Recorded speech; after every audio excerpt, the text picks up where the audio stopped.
بسم اللہ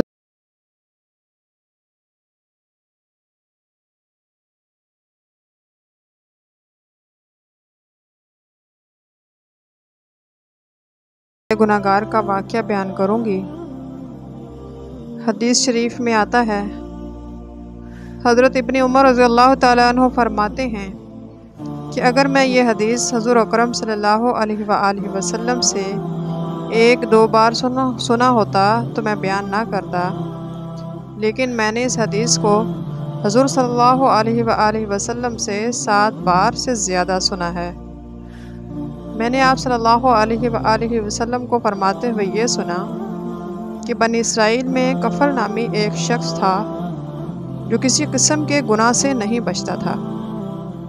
ایک عورت اس کے پاس اپنی ضرورت کے لیے آئی تو اس شخص نے اس شرط پر 7 دینار دے دیے کہ اس کے ساتھ بدکاری کرے گا۔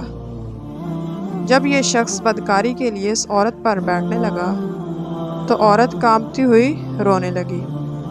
اس شخص نے کہا، تم کیوں رو رہی ہو؟ میں نے تیرے ساتھ زور و زبردستی کا معاملہ تو نہیں کیا۔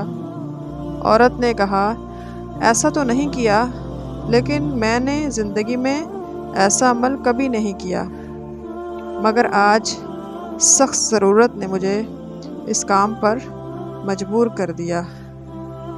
مجھے اللہ کے عذابوں کا خیال آ رہا ہے۔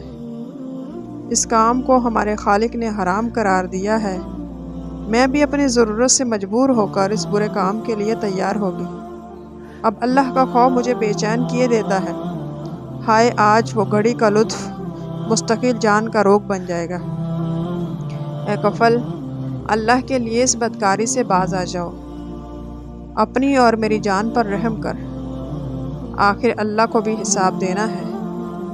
اس لڑکی کی ایسی پر تاثیر اور سچی باتوں نے کفل پر ایسا اثر ڈالا، اپنے برے ارادے پر نادم اور شرمندہ ہوا۔ عذاب الہی کی خوفناک شکلیں اس کی نظروں کے سامنے گھومنے لگیں اور وہ اپنی سیاکاریاں یاد کر کے رونے لگا۔ قبر کے سانپ بچھو اس کی نظروں کے سامنے پھرنے لگے۔ اپنے دل سے سوچنے لگا کہ مجھے تو اللہ کے عذاب سے بہت زیادہ ڈرنا چاہیے۔ اس عورت نے ابھی گناہ نہیں کیا اور اس طرح جہنم کے خوف سے کانپ رہی ہے، جبکہ میری تو ساری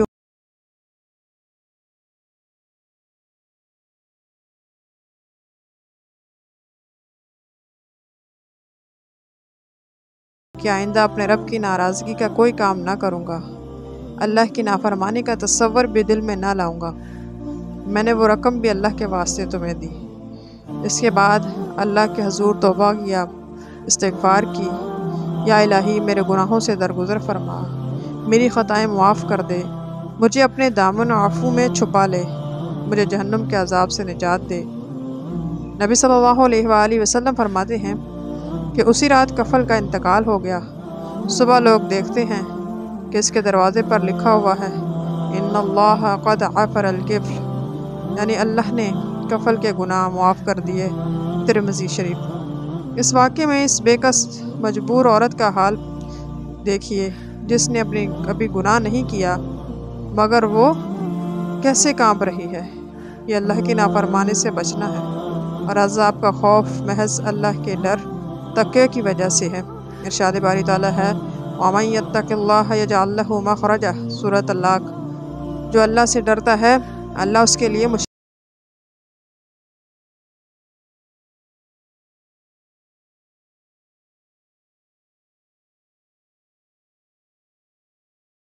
حسن و کردار کی وجہ سے کفل جیسے سیاہ روح اور گناہ گار بھی اللہ تعالیٰ نے ہدایت نصیب فرمائی۔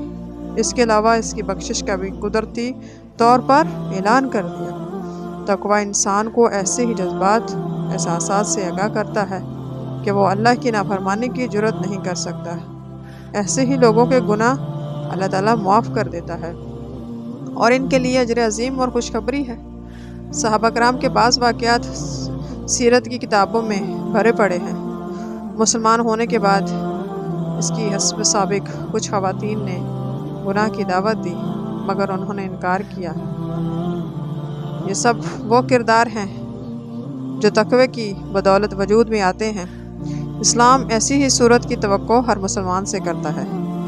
نبی صلی اللہ علیہ وآلہ وسلم کی دعائیں بھی اسی سلسلے میں مروی ہیں، مثلا اللہم انی اسألک الہدی والتقی والعفاف والغنی، اے اللہ میں تجھ سے ہدایت، پرہیزگاری، تقوی، پاک دامنی اور لوگوں سے بے نیازی کا سوال